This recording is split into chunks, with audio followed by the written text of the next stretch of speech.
The whole world is sick. Are you worried about America? I am.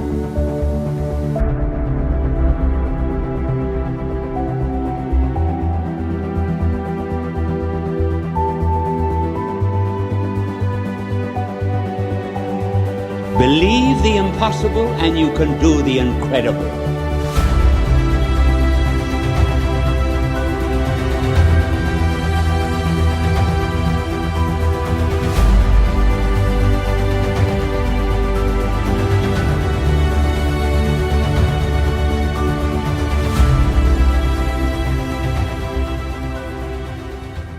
Well, welcome everyone to another episode of the Catholic Patriot. I'm your host, Dr. Peter Howard, and I'm the president and the founder of the Fulton Sheen Institute. And today I have a very special guest for us. I've wanted to get him on since I've launched this podcast because he has such an interesting message for Catholics that you hardly hear anywhere else, and it is something really integral to the mission of Fulton Sheen in his life and what he saw as at the heart of the new evangelization. And that deals with human formation. And so we're very blessed to welcome our guest today, Dr. Peter Malinoski. He's a clinical psychologist who is joining us from Indianapolis. And so I want to welcome Peter to our show here. I'm going to just put him on the right. And welcome, Peter. It's great to have you on here. It is great to be here with you, Peter. Thank you for inviting me. Awesome. Well, I have to admit, I got hooked to you very quickly. I saw an interview that you did with Dominic D'Souza on his platform called Smart Catholics, I think is what it is. I should know. I'm on it as well. But it was a very brief one, and it was just to get to know you. And what you covered in those 10 minutes, I was like, wow, that's exactly the missing link, I think, to most things that Catholics are involved with. Not just in the mission of evangelization, which is critical, but I think in their personal lives, and I'll speak for myself, my own, having a degree, a doctorate in theology and all that, people think, oh, you got it all together. Well, we know theology well, but it has nothing to do with what I am really as a human person. And that's where the breakdown is. So, well, before we even jump into that, tell us a little bit about yourself and how you got into all of this. So I have had a passion for a long, long time about grounding human formation in a Catholic anthropology, grounding the practice of psychology in a Catholic worldview. That is what has been motivating me for the last 20 years as a psychologist, and before that as a graduate student. So, I think that if what we do as psychologists and as, human formators doesn't help the person along the road to salvation, at least indirectly, then at best it's a waste of time, and we really need to be understanding what goes into human formation. It's been a really neglected area within our Catholic culture. Indeed. One of the things that stands out to me was when I was reading, of course, I have a great passion for Fulton Sheen. Right. But he said something in his autobiography that really became, I think, a springboard for what I felt called to do with founding a Fulton Sheen Institute and really transforming culture, is how he described what he called basically the third phase of evangelizing the world and the electronic gospel. And I wanted to share this exact quote because I can paraphrase it pretty well, but it's very intuitive for our times. And this is what he says, because this is, I think, a good springboard for our whole conversation here. He says, let's see.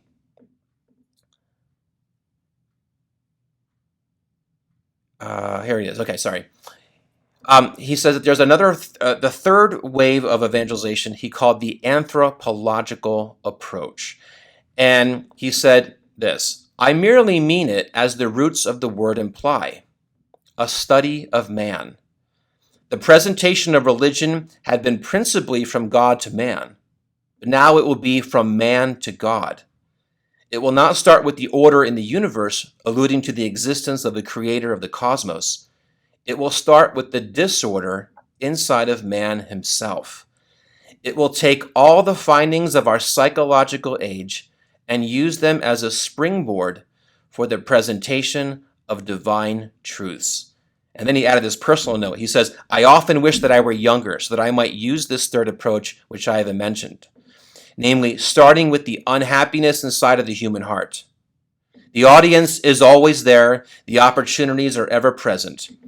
There is need to take hold of tortured souls like Peter, agnostics like Thomas, and mystics like John, and lead them to tears, to their knees, or to resting on his sacred heart. And I was like, wow, that's exactly it. And, what John Paul II basically did right after he started his pontificate was launched into the theology of the body. And he also then had a powerful statement that he mentioned regarding the formation of priests, and Dabo Vobis Pastores was the need for our seminarians to have this human formation.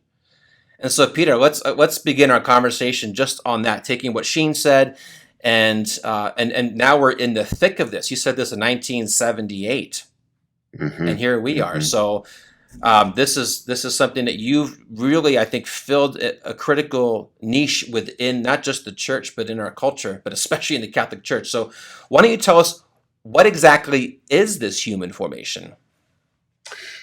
Well, that's really an open question. I mean, that's fascinating to me because when I got into this, to look into it really carefully, there are no definitions. There are no definitions of that from any church source. And so, for example, the longest treatment of human formation is in the Program of Priestly Formation, the 5th edition. That's by the USCCB. It's the document that sort of governs the formation of Catholic seminarians. They spend 14 pages on human formation, and you learn all kinds of things about human formation. It's really good, but they never define it. It's not defined in Pastores Tabo Vobis either. It's not defined really anywhere. And so I can give you my definition because I was like doing this podcast episode, Interior Integration for Catholics. It was, I think it was episode 63, which was on human formation, which incidentally I thought wasn't going to get a lot of listens, but man, that thing took off. So because people are interested in this, I thought it'd be kind of dry. I felt like I should do something on human formation. I thought it would bore people, but that actually took off. There's interest in this. And it goes back to what Archbishop Sheen was saying, right? There's this hunger, there's this void, there's this need within us that is now motivating us in this, third wave of evangelization. And so this question of human formation, again, has started with seminarians, but I think it's going to continue to expand. That's my goal. That's my work right now, is to bring this human formation in a very deliberate way to all of the Catholic community, all of the church. So yeah, I can give you my working definition if that's what you're asking for, Peter. At this, that's point. exactly what I'm asking for because people ask me that. I'm going to give you this. It's rough, okay, because we're just starting this, but here it is. Human formation is the lifelong process of natural development, aided by grace, by which a person integrates all aspects of his interior emotional, cognitive, relational, and bodily life, all of his natural faculties, in an ordered way, conformed with right reason and natural law, so that he is freed from natural impediments to trust God as his beloved child and to embrace God's love. Then in return, because he possesses himself, he can love God, neighbor, and himself with all of his natural being in an ordered, intimate, personal, and mature way. Wow. So that's a mouthful, right? But it's a big concept, and we can go over that if it's helpful. But that's where I'm starting. I'm looking at this really in terms of the natural realm. And so much of the emphasis for the last 2,000 years has been on the spiritual formation, right? And that makes sense, right? I mean, our Lord founded the church, wanted to reveal to us what he needed us to know. And now it's up to us, again, aided by grace, to flesh that out in terms of in terms of the humanity. And since the Enlightenment was a huge deal. And since the Enlightenment, we're going to have to actually, I think, start within the human person as Fulton Sheen realized. And that's why that quote is so great. In fact, I'm going to need you to send me that because there's so much in there to unpack in this discussion. Yeah, absolutely. When I was reflecting on the dimensions of human information, my mind kind of went to two different things. And one was the crisis that we have today in just what it means to be human. Today we have this gender war that's going on, is the erasing, the canceling of just the fact that there are, de facto genders in which we are created, and the importance of kind of reconstituting this image and presenting it to the world anew of what that means to be made in the image of God in our humanity. But then there's also the capabilities or the potentialities of our human nature that we don't especially as Catholics, I find we avoid that subject heavily because it seems to put, or it gets misinterpreted as an emphasis on the ego in the negative sense, of just a self-centeredness, or replacing the God with the self, so we don't talk about it, or it's just New Age. And I always think of what Fulton Sheen said too in this regard. He says, look, whenever the church drops something, the world picks it up. So we stop praying our rosaries, he says, hippies put them around their neck. When when the nuns take off, he says, when the nun takes off their habits, then what do they put on? Maxi coats. And then, when we stop talking about mysticism, the increase in drugs. And so when we don't realize the integration of our spirit and our body, then we tend to go to one extreme or the other, and we miss the mystery. I think the point of the incarnation. But you have one is like Pelagianism, and then another one is just this, like we're angels. And so, anyway, I think that it's critical that we begin to literally flesh this out. But at the same time, I think your contributions as a Catholic psychologist are invaluable, because we need that.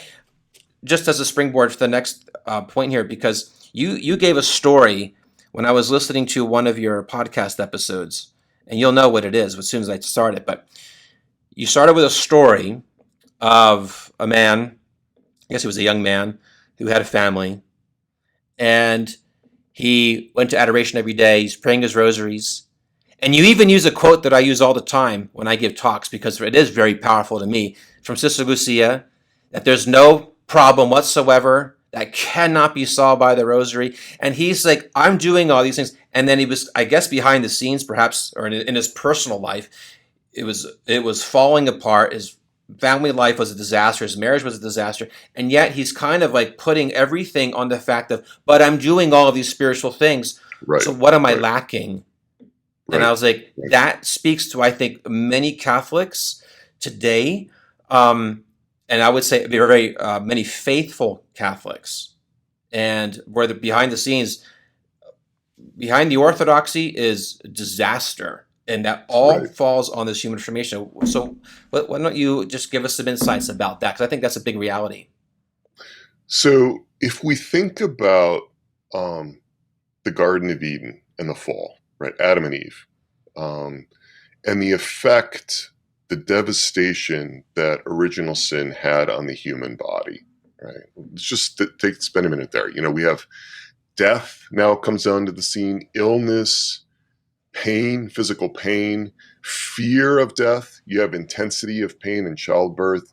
Now there's physical labor, right? They have to actually, tend to the soil, which is in some ways working against them. There's all this toil, scratching out an existence from the cursed ground. Right? That's what happened to the body. Absolutely catastrophic. I argue that the effects on the human psyche were just as severe, but we don't see it in the same way. We don't recognize it in the same way. And so this is what's happened in the psyche. You have distrust, you have fear, you have rage, you have grief, you have a loss of harmony, you have a loss of ordered relationships inside of us. This internal relationships, how we connect and relate to ourselves, how we love or don't love ourselves. We have this fragmentation. And so what happens is that all of this disorder in the natural realm has spiritual repercussions. Let me give you an example. For example, there are a number of different folks doing evangelization. They run across somebody who refers to God as mother. And there can be this sort of catechetical or apologetic impulse to convince them that God revealed himself to us as father. When I hear somebody referring to God as mother, I think about toxic father relationships. In other words, I'm looking at somebody who is quite likely trying to hang on to some kind of positive God image. But the experience of father has been so poisonous, so toxic, that it can't be brought into that God image. So they're trying to avoid becoming agnostic or atheistic. And so if you understand that may be what's behind that there's a father transference, what we call a father transference to God, that to God as father, that makes all the difference in the world in how you love that person, how you approach that person, how you invite that person into a relationship. And there are all kinds of other issues like that have to do with our experiential histories, our traumas, our attachment wounds, and things like that are all grounded in our human formation and what formed us in our experiences growing up. It's really interesting. When I listened to your interview with Dominic D'Souza, you made a point that, of course, I knew, but I never really gave it much thought, is the fact of how much of our Lord's earthly life would have involved this human formation before he actually began his public ministry. I mean, 30 years is, from basically age 12 until 30.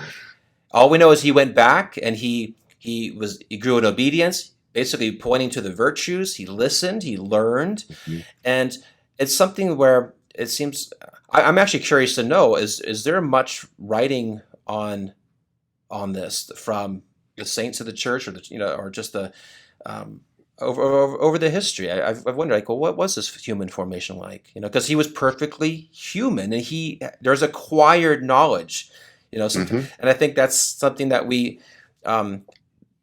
I find that comforting. He had to learn things. He can relate to us in more ways than we realize, even though he's calling us to communion with him and to have Right. grace dwell within us. But it's also, like Saint Irenaeus said, the glory of God is man fully alive. And people say, well, how Mhm. do we learn that from Jesus? Because we just see him out there and evangelizing. So what are your thoughts on that?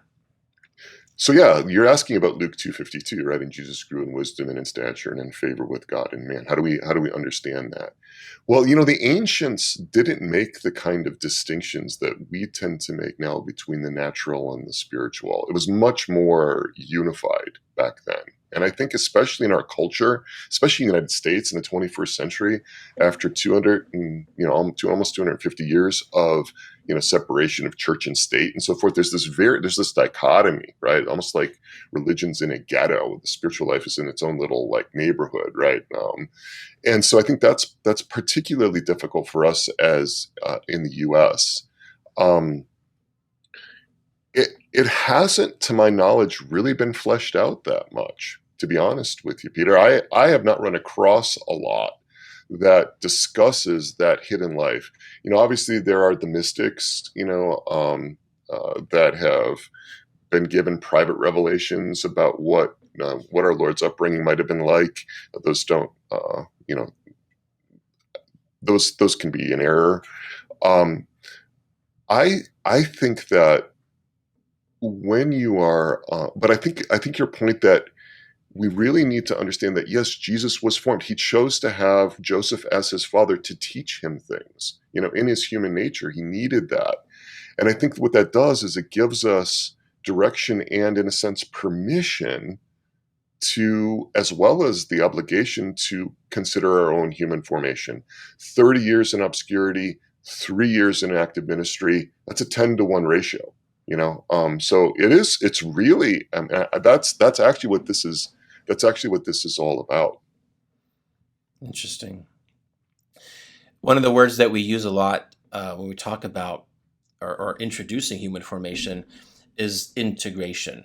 What does a fully integrated Catholic life look like, so that, like St. Irenaeus, we are fully alive, versus emphasizing, let's say, the spiritual over everything else, and everything else is just a means to the spiritual, which in one sense, there is that progression. I mean, we work through our senses. There's a hierarchy of you could say, within our own being, our senses, and they should be ordered to our reason. And then, of course, our reason should be lifted up to the highest things. That's even Aristotle, to the greatest end of happiness, and contemplation of the good. But it's so often, it's sort of like we get treated as if you graduate from one to the next, and once you're kind of in the spiritual, you don't quite need the other ones. So this word integration I think is as important as a word as we hear as being an intentional Catholic. That was like the buzzword for so long, and still is. I mean, being intentional is extremely important. But how about this word integration? How we best understand that in our Catholic life? And if you start Googling like Catholic integration, you start looking at what's out there, most Catholics are talking about something other than what we're talking about. And, a lot of times they're talking about things like, a work-life balance, and making sure there's time for prayer and the spiritual life, and, prioritizing time and attention with your spouse and with your kids, and bringing in physical exercise and time for recreation. It's all that kind of stuff, all the important elements of a well-rounded Catholic life. And what I'm talking about with integration is interior integration. That's integration within the person. That's the internal experience, integrating all the aspects of our inner experience and also our bodily life. So, I worked for a lot of years doing psychological testing, and one aspect of that is personality assessment. And we really labor under a myth, the myth of a unified, homogeneous, singular personality. I've come to be certain that is a myth, that we actually aren't organized that way. And as I did this, and I did all kinds of assessments of seminarian candidates for the church, all kinds of assessments for candidates for the religious life, and I did a lot of assessment elsewhere. I taught this to graduate students, taught it at the Catholic Psychotherapy Association meetings and things like that. And what I found was that it was becoming increasingly difficult for me to find a single unified personality, because there were so many parts. There were so many different modes of operating that people found themselves in. So, and in fact, there kind of we had to have some kind of understanding of parts within us in order to have some kind of relationship with ourselves, right? Our Lord in the second great commandment says, love your neighbor as yourself. And that implies that we need to love ourselves, which implies also that we need to have a relationship with ourselves. We need to be in relationship with ourselves. And that's only possible if you have some kind of parts, right? That's in our reflection of God. God is 3 in 1, right? There's a multiplicity and a unity. I think we also have a multiplicity and a unity. And so when we're talking about integration, we're talking about being a unity as well as a multiplicity, kind of like a jazz band is a unity, but it's also a multiplicity. You have multiple players, multiple musicians in one unity. And I think that is really a key to being able to better approach human formation, because yes, we want to bring our emotions, our passions, all of our faculties, all of our needs, all our guiding beliefs, all our assumptions, our intentions, our thoughts, our desires, our attitudes, our impulses, all of that, including our body sensations and so forth, into an interior harmony, so that there is this interior order. And then that very much helps us to be able to be self-possessed and to enter into others' phenomenological worlds in a way where we can be with them in love. It also allows us to make a gift of ourselves to other people and a gift of ourselves back to God. So all of this human formation is in the service. It's not some sort of narcissistic navel gazing and some sort of psychological day spa, where we're just kind of like, being told we're okay and so forth. It's not about that. It's actually really, really important as a training ground to carry out the two great commandments. One of the things that's that's a component of this that you spoke of. You're talking about like guiding beliefs and things like desires.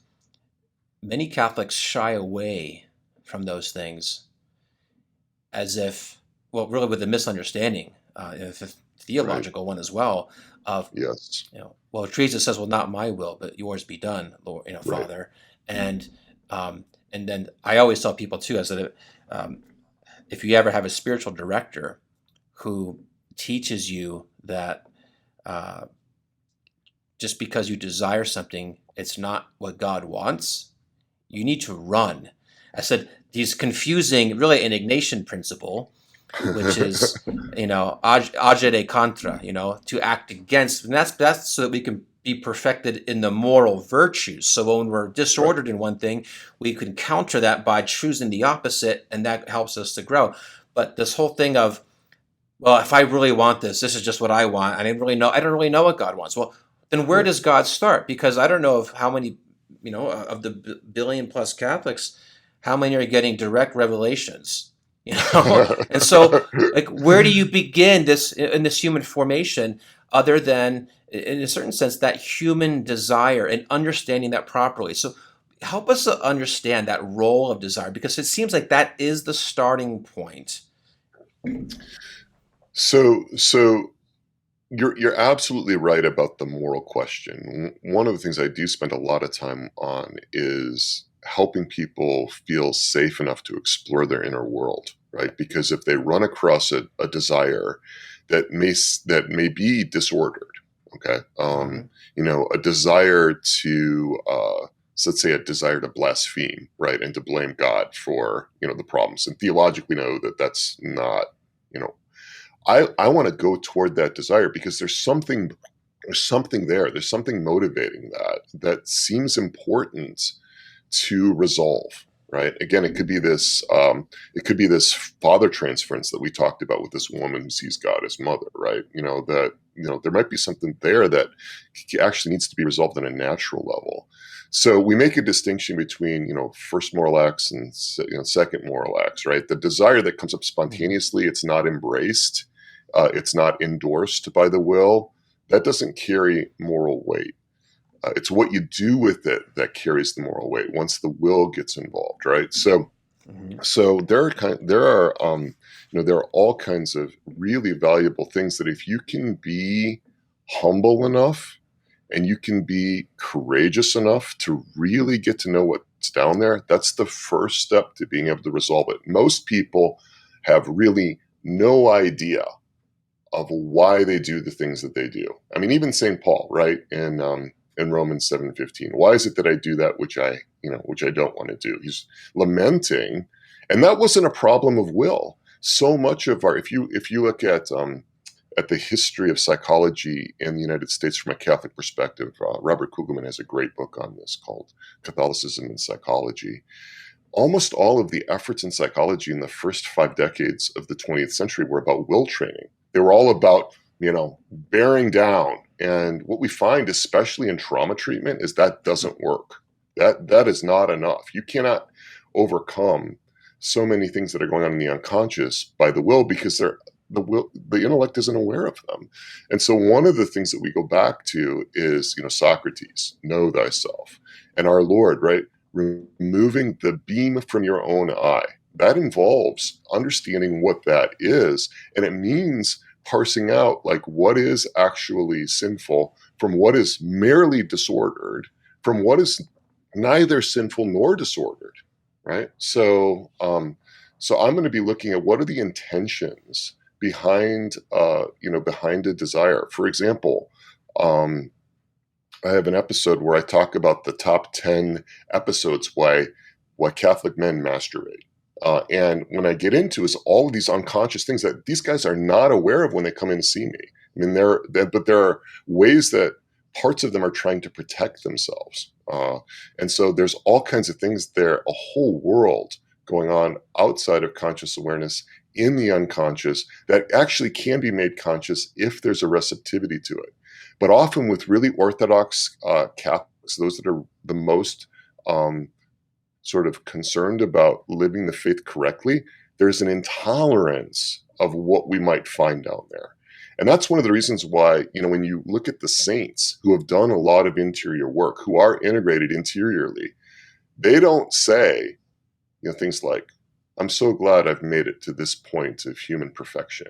I'm so glad that, things are really ordered inside. No, they lament, what they're finding, but because they believe in God's love and in God's mercy and in God's care and in God's acceptance of them as they are, they can begin to see the disorder that's there, that's a result of original sin, the sins of others, and their own personal sins. There's this important distinction that I think is important for us to learn as Catholics, and it's something that I've been learning a lot more recently, and it's in light of what Fulton Sheen said, talking about taking all the insights that we now have in psychology, that gives us that the right insights that we need to be able to change our human behavior in such a way that our spiritual life is it's very distinct from that, and help us to understand as a psychologist, the unique role that psychology plays, because it's really, you have the distinction between the spiritual formation in life and then simply mental health, because we're talking about remaking the individual. That's what Fulton Sheen would say. We need to, if we want to remake the world, we have to begin by remaking the individual. Where do we start, and when it comes to our mental health? Because it seems about, probably, I would say, at least 70 to 80% of the issues that we have to correct, I guess you can say, or bring back into order, is in that realm of the psyche or mental health. That was sort of the shocking thing as I got into this, is to see how many of these spiritual issues really have their roots in the natural realm. But it makes sense, right? If you think about that natural foundation and you just think about the spiritual edifice, the spiritual building on it, if you've got foundation issues, it's going to ripple through the whole structure, right? It's going to cause issues through the whole structure. I also want to clarify something. There is a lot of skepticism about psychology. There's a lot of rejection of psychology. I've had priests tell me that they basically rejected psychology outright. The psychology is a discipline that relies on theology, philosophy, epistemology, metaphysics, and logic for its beginning premises. In other words, every psychology is grounded in some particular anthropology, some understanding of who human beings are and what is going on in the cosmos. A lot of times that anthropology is not well articulated.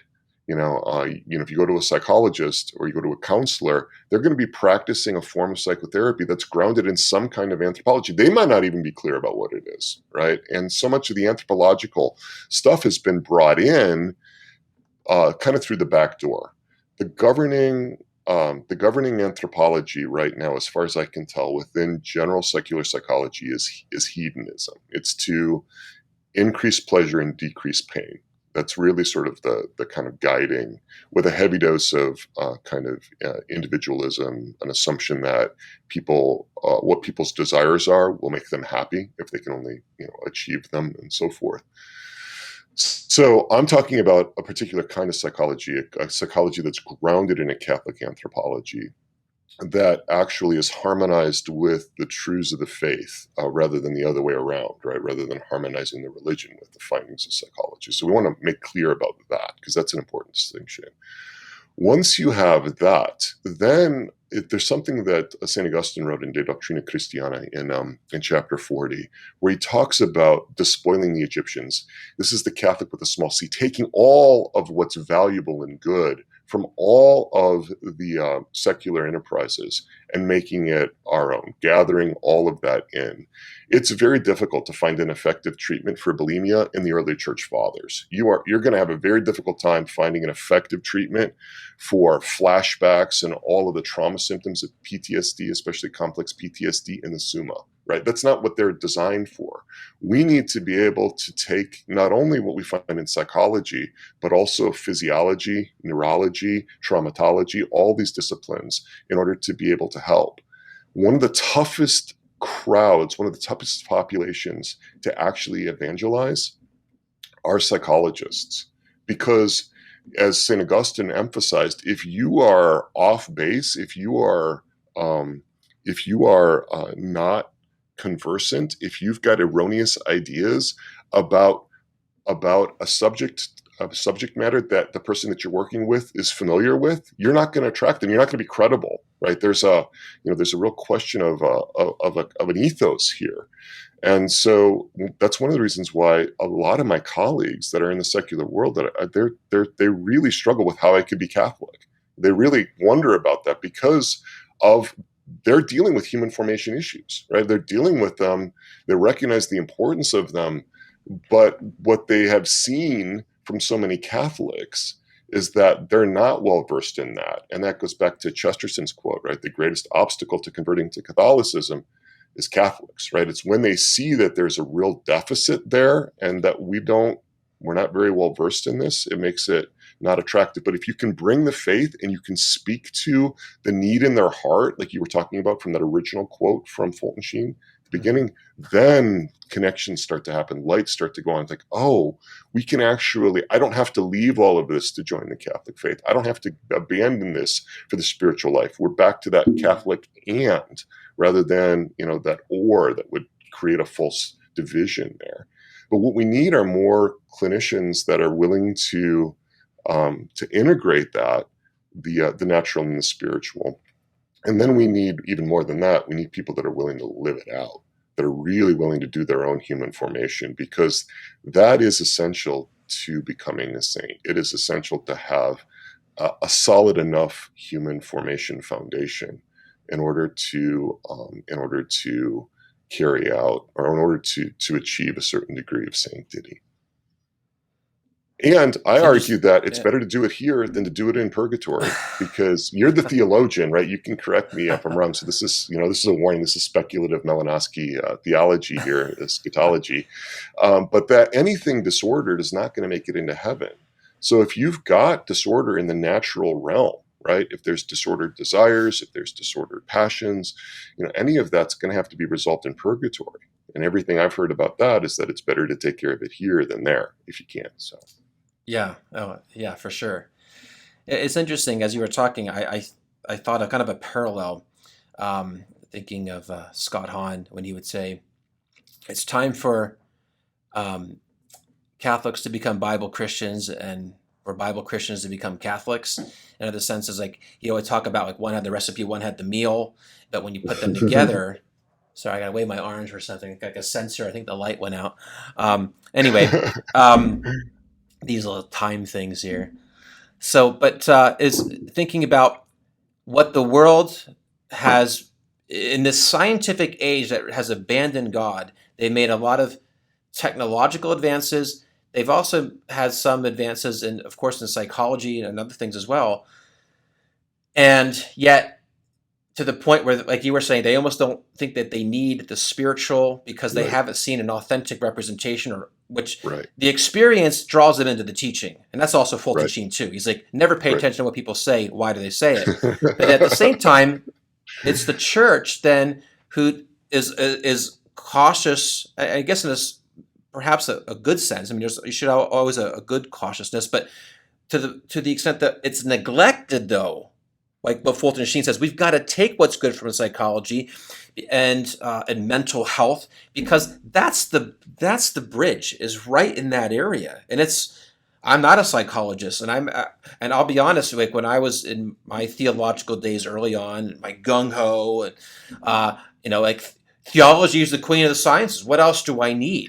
What else I do you mean, it need? was like Yeah. an arrogance there, taking something that's true and talk about just having a disintegrated view of that. But it's also not taught. I had that view even toward philosophy, and I was like, oh my gosh. Well, and then I was always working backwards from theology, then into philosophy, and then now I'm into psychology and the mental health, because it's really, if that's off, you really don't have, you can't actualize your capacity to properly understand things, because in the end it plays out in our humanity. Right. And Right. that seems like that's one of the biggest struggles. And I'd like your comment on this, because what you said is so important. We're learning today the connections, even within science and physiology, Right.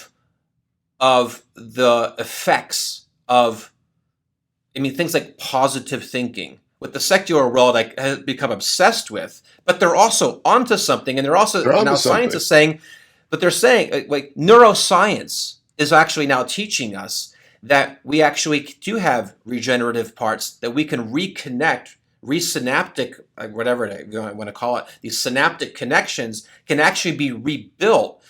And that has an effect on us. So the importance of having the right attitude, these are all words that you've been using, as psychology uses, having the right attitude, and the right way of thinking, even if it's not, you can say theologically, it's might not perfectly oriented to the right things, but in the right direction, has a huge impact on the overall health of an individual, one's capacity, and then I would say even in their prayer life, because everything pours into that. And people say, well, I just suffer and then I deal with it in my prayer life, and that's my prayer as I suffer. I'm like, there's something really off there. Suffering, you can't avoid it, but there's the kind of suffering that it's part of that. It's a result of the disintegration Right. versus the suffering that Jesus willingly assumed for our redemption. Right. And I just Right. find that there's a disconnect, and maybe I have too many points right now, but this physiological connection with our mental health and psychological health, there's something important there that the world has discovered that Catholics haven't. I think they're beginning to, but I don't know if I'm being clear on that. But what Yeah, kind I of think it's thoughts can you give really us on that? Because I think that's something we need to rediscover. so. You often hear the saying among folks that specialize in evangelizers, that we've got to meet the people where they're at. And sometimes what you'll get from that is, well, let's de-emphasize certain aspects of Catholic teaching because they're kind of noxious to those folks, and let's water it down. Let's soft play some of this stuff. And they're looking at it from a theological or philosophical point of view. And I think that when we want to meet somebody where they're at, that means being with them and accepting where they are in their phenomenological experience right now. That doesn't mean we endorse everything, but that means that we accept the reality of what they hold on to. And the number one impediment to that is when we run across something in somebody else that we don't accept in ourselves. In other words, if we don't accept neediness in ourselves, right, a childlike dependency, and we've got some part that carries that, we're going to have a very difficult time accepting that in somebody else. And so this is what I think the great difficulty is right now in bringing people closer to Christ, is because of our own hangups within our own human formation, the things that we don't accept within ourselves, the things that we haven't resolved within ourselves that make it a block to accepting those things and being like a conduit of love and grace to other people. And so when we ignore or diminish or avoid, what these kinds of advances are, I think the greatest discovery of the 20th century within psychology was just the existence of the unconscious. Freud didn't discover that, but he popularized it, and it's been huge. It's been really, really important in terms of understanding our behavior to appreciate that the unconscious exists and that has an impact on us. And then I think the second greatest, impact was this discovery that we have parts and that we actually have an internal system that functions in this relational way. I'm all about finding what the natural impediments are, the natural obstacles, the difficulties that we have in relationship. Those are very clearly brought into us, formed into us by virtue of our experiences. We learn so much about how the world is, at least allegedly, from our early experiences. We learn so much about safety, so much about security, so much about what it means to be in relationship. We learn so much about father, mother. We learn so much about these things that we haven't even ever articulated, Peter. We've never put it into words. And if you can't put something into words, you can't really think about it. If you can't symbolize it into language, you can't really access the intellect to be able to work on it. You can't, and it also inhibits the will. The will is like the tip of the spear. There are things that we have voluntary control over. There's a lot that goes on that we don't have voluntary control over in our own bodies, for example, that we can't control just by willing it. And there's a lot of psychological phenomena that we can't control just by willing it either. But as we work with the tip of the spear, where our intellect and our will can develop habits, for example, then that stuff becomes formed into us in a new way. There's this reformation. And that is what we need to be doing. That's why a program or a plan for human formation is so important.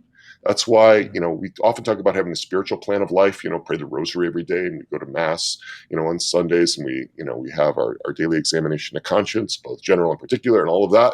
That's great. I'm all about spiritual plans of life, but I'm also about a human formation plan of life. And so we're just starting to build those for people in the Brazilian Catholics community. We're just starting to customize those for folks that really do want to take this on, because it is so critical. And it's important to stay with it in a deliberate way, right? A lot of our human formation was very haphazard. There is some attempts to systematize it in seminaries now, grounded in the program for priestly formation. We need to be expanding that beyond and make that a regular part of our upbringing, right? So there's such a need for folks to take this in, for parents, and being deliberate about their human formation of their kids, teachers, coaches, therapists, spiritual formators too, spiritual directors and so forth, to at least understand what's going on that human level. This is such a, I think I consider it a very explosive topic because of what it leads us into. The two things stand out from what you're talking to that I'd love to transition into a little bit, because one is the area of the subconscious. What I've been learning a lot about that as well. It's like 95% of our actions are influenced by our subconscious. And it makes sense now when I step back as a theologian and looking at the spiritual war that's going on, and having taught angelology and demonology, Right. is, they work at the level of the imagination. They can't penetrate our mind, but they suggest, Right. they suggest, Right. and we make that decision. Right. But the battle is over our mind. Like even St. Paul would say, don't be conformed to the world, but be transformed by the renewal of your mind. And how much of the way we think about ourselves, others, and almost anything is affected by what is getting into our subconscious, and that gets us into everything we see, everything we hear. And depending on if you're a man, if you're a woman, especially if you're a man, you're more visually stimulated, and how that then, why pornography becomes such a disaster for us, because then those images stay. But then there's also just the way we think about ourselves.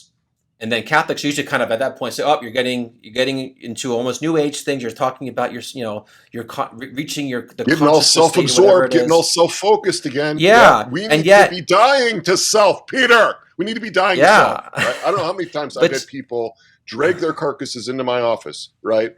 Totally disintegrated, and they want to die to self. And I'm like, well, we really need to get a boundary around yourself. We really need you to be a little more, self-possessed so that you could make a gift of yourself. Right now, because you don't have boundaries, people are just taking you. They're just taking you. That's not a gift. That's no more than a gift than, when you surrender your wallet to somebody who's got a gun at your head, right? Right. You actually need to be able to possess yourself. And there's developmental stages that our Lord went through in his humanity and that we need to go through. And often those get disrupted. So when I see parents, for example, forcing toddlers to share their toys, 2-year-olds, 2-year-olds are defining their identity by what they have, right? It's like, to riff off Descartes, right? I have, therefore I am, right? I have my toy. Yeah. And if you rip that toy out of their hands so that they can share it with their cousin, there's an identity issue here, right? That sets the person up for problematic developmental stuff later. So, there's a lot of times people have to actually go through some of this and realize that God isn't actually, going to devour them and take everything that they have, that he wants to be separate but near, not invading, not intruding, not fusing, right? So all of these developmental stages that you go through from infancy all the way through to adulthood into old age have their spiritual correlates. And you can often tell like where somebody is developmentally on a natural level by what their spiritual problem is. One of the reasons why people have certain secret sins is because they fear fusion with God. You will often see people engage in sin when they are feeling closer and closer to God, because the model of relating that they got often from mother was fusion. There wasn't a great sense of separation between mom and me, and a mom has to help that. If the mom doesn't make a distinction really between her and her baby, if her baby is just in orbit around her, if it's just, satellite around her to support her own ego or something like that, there's not going to be a well-developed separate sense of self. And so the assumption is that God's going to be like that. You get too close to God, you're going to get subsumed into the Borg. And, and that's lethal, right? Think about it. It's worse than a drop in the ocean, right? You have the infinite subsuming the finite's going to be lost. So there can be this desire to for saving oneself because of the problematic God image that this person is operating under in that moment. And so if you understand that kind of stuff, it makes evangelization so much easier, so much easier because, and this stuff is inarticulated. People don't know that they believe these kinds of things, but they're correlates of what's going on in their natural realm. And so that leads to the question, because of the psychological and the mental area and the subconscious and all these things, like it's happening every moment that we are alive. It's being informed in some way. And so how do we actively counter that? This is now, I see this growing throughout the world, and I see it in a positive way growing now among Catholics, is this movement to develop solid Catholic coaches, which is not a spiritual director. It's very distinct. Even though people who say they want a coach, they're almost thinking of spiritual direction, but it's like, no, the coaching is getting into the psychological realm and like rewiring people. How do you, as a psychologist, to use that analogy of rewiring, so that we can begin to fire on all cylinders properly, the things that have negatively influenced, replace them with things either, of course, like St. Paul would say, those things that are true, good, and beautiful, ponder all these things. But then there's also those kinds of things that we need to intentionally put there to counter that, because once our thinking gets wired a certain way on a natural level, it's and correct me if I'm wrong, because this is something I'm fascinated about, it propels us in the right direction almost automatically. I don't know the psychological word to that, but we're drawn to it. And the secular world has kind of grasped this when you're looking at how people who have become successful, what are the common habits that they have, how do they think, and they find these common things and they'll say, look, they think a certain way. They might not be oriented to the highest thing of, things, but this is a human thing, and that means that there's a capacity that needs to be trained and kind of tweaked and rewired so that it works properly. That then we could then, as Catholics, put that toward anything, things that we need of this world that are important, and of course the Right. highest things, because they develop patterns and a way of life that propels us into that. So what should we be doing in taking responsibility for our own mental health, psychological health, to be able to rewire ourselves? The secular world might say So, auto-suggestion yeah, kinds of things help. Catholics may say, well, that's too new agey, right, affirmations and using right, scripts, but right. are they? Are they? I think, yeah, I mean, a lot of times there's this sort of guilt by association, like, a classic example is mindfulness, right? Hmm. Mindfulness, Greg Bottaro, for example, has a whole series on mindfulness, a course on it, some books on it, and so forth. And it caused a big brouhaha in a lot of Catholic circles because, wasn't that new agey, right? I mean, there's a lot of fear about that. And I understand the fear of folks that don't want to be taken down, a road that's going to lead them away from God. I totally get that. But I think we also have to, to be open to these things. So the first thing I would argue that we need to do is to create time. We need to find time in our schedules to do the human formation work, to be able to set aside time. That's the first thing. And then within that, there are different things that are actually fairly simple, don't require a lot of money or expense. Just writing down your thoughts and feelings. I mean, so many people are so out of touch with what they're thinking and feeling, and to put them into words is so important. And so often I will recommend journaling about basically owning your thoughts and feelings. You know, um, there's so many intense thoughts, feelings, desires, impulses toward the people that we're close to in our lives. And when we don't acknowledge them, they still work on us in ways. Once we force something into the unconscious, once we banish it, we get what's called the revenge of the repressed, right? If we deny that we're really angry toward our spouse and we won't acknowledge that within us, that anger will work itself out in a variety of passive ways. That's where you get passive aggressive, types of acts, because what's left for the expression of that is only enactment, and that's a huge, huge problem, especially for people who feel very unsafe experiencing anger. So we need then to know ourselves. We need to get to know ourselves better in terms of our thoughts, feelings, our impulses, our desires, our attitudes, our assumptions. We need to recognize when we are departing from what we know to be true by divine revelation, right? How many people really live moment to moment, knowing and feeling in the depths of their being, Psalm 23, the Lord is my shepherd, I shall not want, right? I mean, people get anxious, right? People are like, I don't feel safe, right? And that's not sinful, right? To have that feeling of not feeling safe or not being connected with God or not feeling like God loves you. None of that is sinful. It's what we do with that. So if we can kind of get into that, and if we can begin to share that in relationship, not just to work with our own self with it, not just to keep it inside of us, but to begin to sound it with other people. That could be it could be a coach, could be a therapist, could be a spiritual director, could be a friend. This is why I think the anchors, for example, in Exodus 90 are such a powerful part of their program. That's why I think the sponsors and the daily contact with sponsors are so important in 12-step programs. And those are not professional people. But there's somebody to serve as a sounding board, and they also bring in this element of accountability. Are you doing what are you working your plan on a daily basis? Because it's that consistency that's going to lead us to transform and reform where we are in terms of our human formation. It's that ongoing effort.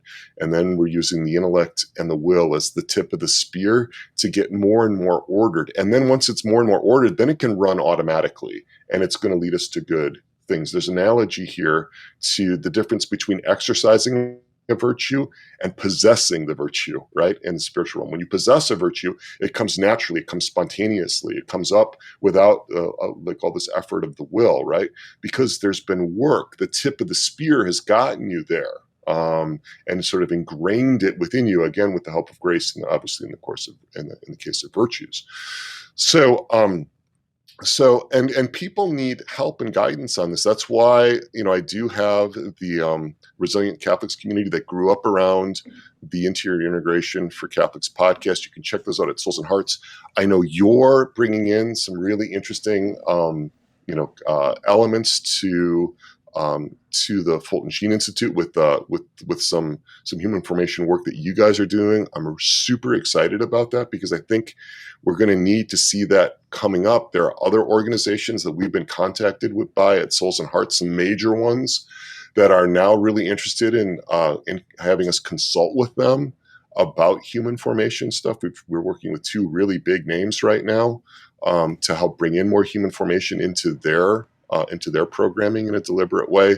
So I think it's starting to, I think we're just at the very beginning of this. So it's super exciting. Yeah, it is very exciting. And I've got tons more questions, but we're basically at the end of our time here.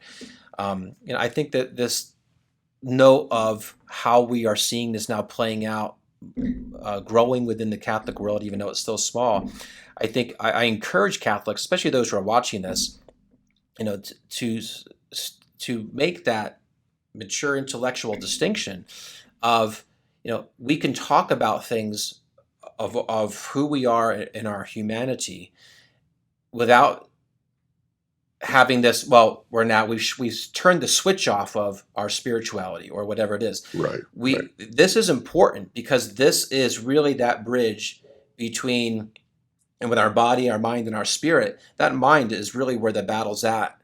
But we haven't even talked so much about the body part of it as well as part of human formation, because that actually is important. I mean, health, the etymology of that word is wholeness.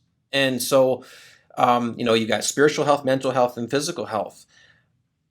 One of the things we talked about in other podcasts is that, how does the devil work?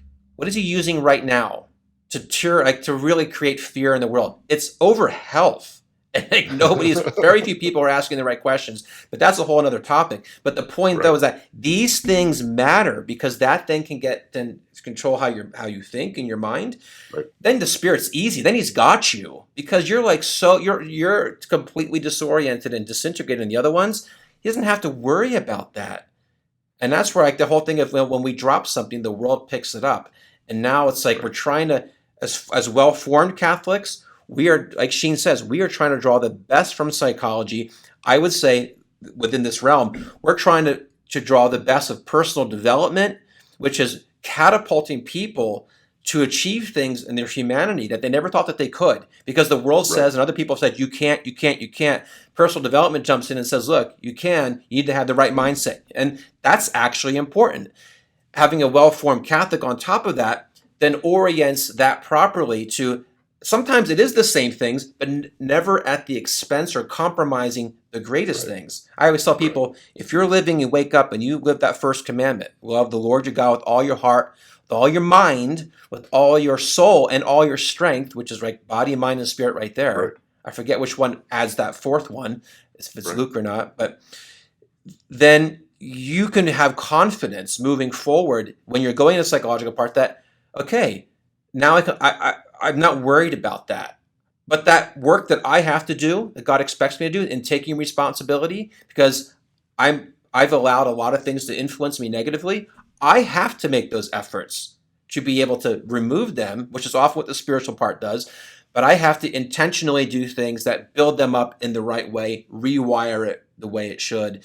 And I think that the more Catholics that jump into this, and then the work that you're doing, Peter, is going to be an enormous service on so many levels. And of course, it sets the springboard for the new evangelization, like Fulton Sheen said. Right. So, I'm so grateful that we've had this time together. I hope that it's been provocative for a lot of people to want to explore more of what you're doing. And before I even sign off, I want to make sure that people know, because you are the founder of soulsandhearts.com.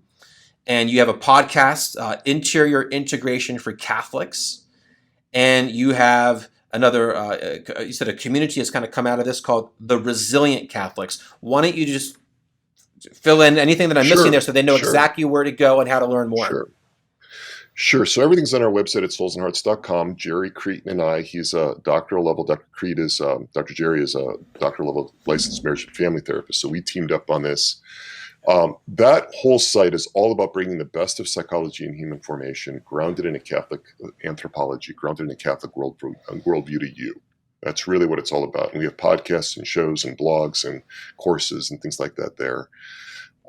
For the specific focus on human formation, my podcast, Interior Integration for Catholics, is all about that. It's all about the adventure of going inside through a Catholic lens and really working through human formation issues in a very practical and experiential way.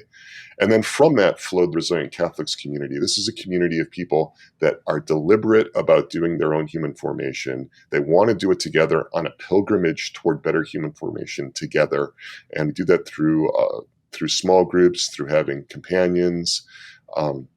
We've got, there's a premium podcast that goes with that. There's office hours for questions and so forth. There's just a lot of guidance. It's not psychotherapy. This whole human formation enterprise started with, therapists, Catholic therapists that are trying to figure out how to help people psychologically who are coming in for therapy or coming in for counseling. Now it's broadening out to include all kinds of other disciplines, including, coaching and pastoral counseling and so forth. So that's what that's all about. I encourage people to check that out. It's an opportunity to be doing this not just on your own, because I think that's one of the huge mistakes that people make, is that I'm just going to do it on my own. It's a very, United States, a very American way, sort of rugged individualism, heal myself. We also have a community that focuses on human formation of the therapists, and that, for any Catholic therapists out there that I might be watching, the Interior Therapist community is all about that for Catholic therapists as well, and I run that community too. So I'd love to have you. So you're welcome to come and check out and see if this is a way that appeals to you. It doesn't have to be. We don't claim that we're the be all end all, not by a long shot. So, but it's another option for folks that are looking. So. And there aren't many options, so that's why I want to encourage people to go check it out. Start to learn, open your mind to this in a very positive way, and see the things that it's going to resonate with you, because our experience speaks volumes in how we relate to pretty much everything.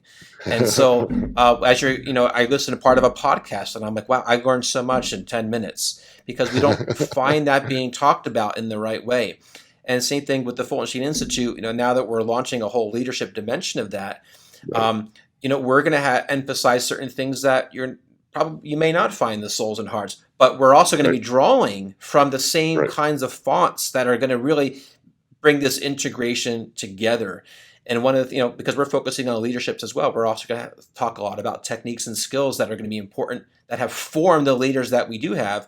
But once again, through that Catholic anthropology, which takes the best of what we can learn from this, you could say, a world of personal development, and then other aspects of human development, bring them together, and then you really have a powerhouse. Just imagine what it really means to be fully alive, especially for lay people, because we're not St. Francis, we're not Dominic, and they were their own kind, and and they were religious and they had their communities, but we have a special role in this world to transform it. And because the new evangelization rests primarily on the laity, Fulton Sheen said it and John Paul II both said it.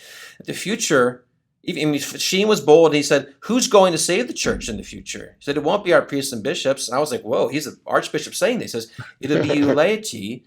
Right. And, so draw on the resources that we have.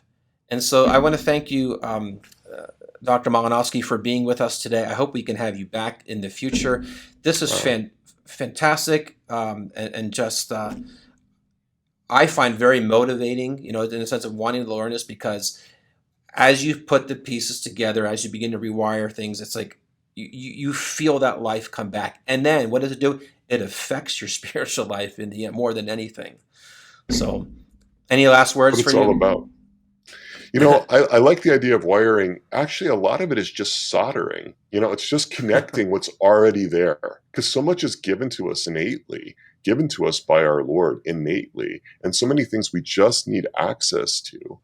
And, we're not building it all out of nothing, right? So this is actually can be a lot easier than people think, if you get the right kind of focus. If you set aside the time and if you stay with it, on a consistent basis. So yeah, I'm just going to encourage people to take some steps that way, and find the context, find the environment in which, you can actually do that work. And again, not in the service of, a secular anthropology, not in the service of, hedonism, not in the service of a health and wealth gospel, because sometimes you get some of that. Fulton Sheen had to resist some of that, from Norman Vincent Peale and so forth.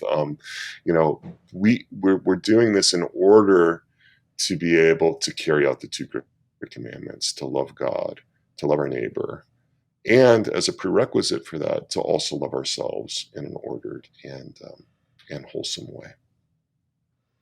Well put, Dr. Malinoski. Well, thanks again for joining with us, and we look forward to having you back in the future. It's been great to be here, Dr. Howard. I really enjoy this. Be really curious, about feedback from you, the viewers, let me know, let us know what you thought about this. If this is something that's interesting. I'm always curious when I come across a new audience, because it's the first time I've been on this show, of what people found helpful. So yeah, I'm curious too. So it's great. Get the conversation started. Yeah. You can reach out to me at crisis@soulsandhearts.com, crisis@soulsandhearts.com.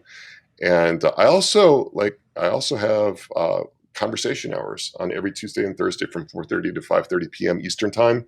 You can reach out to me at 317-567-9594. That's my cell phone number. So wow, you're really putting yourself out there. I do that for my listeners. Yeah, I do that for that is awesome. Because again, yeah, I like to touch base with people, and I set time aside to be able to do that, because there's a personal connection, that has to happen. I think, especially in the way that I think is, at least I like to do this, right. So, yeah. Well, thanks again for joining us, and I definitely look forward to having you back on in the future. I know we could maybe use a lot of the questions that come our way. So thanks again, Dr. Malinoski, and God bless you and all your work. God bless. Yep. Well, thanks everyone for joining us for this, I think, was really eye-opening podcast that we've had with Dr. Malinoski. Please check out all of the links that he mentioned there. I mean, the community that he has, the soulsandhearts.com, his podcast. You will be enriched by doing so. And I always encourage you, to take some notes as well. Bring them to prayer. And allow the Lord to work within you in the ways that you need. Once again, St. Irenaeus said, the glory of God is man fully alive. And that's what our mission is at the Fulton Sheen Institute. That's what Dr. Malinoski's mission is to bring that fullness to life, a fully integrated life. And when we begin to see that in the church today, we will have a new evangelization like the world has never seen. So check it out. Of course, go to fultonsheen.institute and check out our new leadership program that's just launching, and also set up an appointment right there. You can get me on the phone as well. I often will use Zoom, so just click on the Calendly link and you can reach me there. But until then, thanks for joining us here, and I can't wait to see you on another episode of The Catholic Patriot. Right is right if nobody is right. And wrong is wrong if everybody is wrong. And believe me, in this error-infested world, what we really need is a church and an authority that is right not when the world is right, but one that is right when the world is wrong.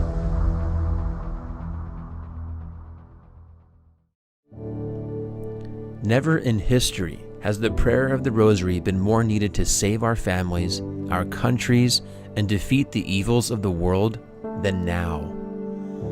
The Fulton Sheen Institute worked closely with the Roman Rosary to develop the most unique, beautiful, and meaningful rosary that was inspired by Fulton Sheen's World Mission Rosary. This special handcrafted rosary continues Sheen's passion to support the mission of the Church to evangelize the entire world. Each decade of the Rosary has a different color, which corresponds with a different continent. Yellow for Asia, red for the Americas, white for Europe, blue for the nations of Oceania, and green for Africa.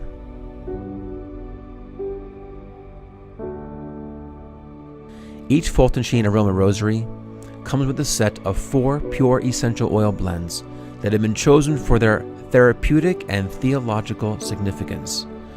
These blends correspond to the 4 mysteries of the Rosary. Simply choose the oil for the mystery of the day, drop a small drop in the palm of your hand, and massage the oil over the surface, being sure to catch the lava beads. You're good to go, and your prayer will linger longer with these beautiful aromatic notes. Every Fulton Sheen Aroma Rosary you purchase supports our mission to fight the battle for the hearts and souls of the Christian family and lead our world back to God.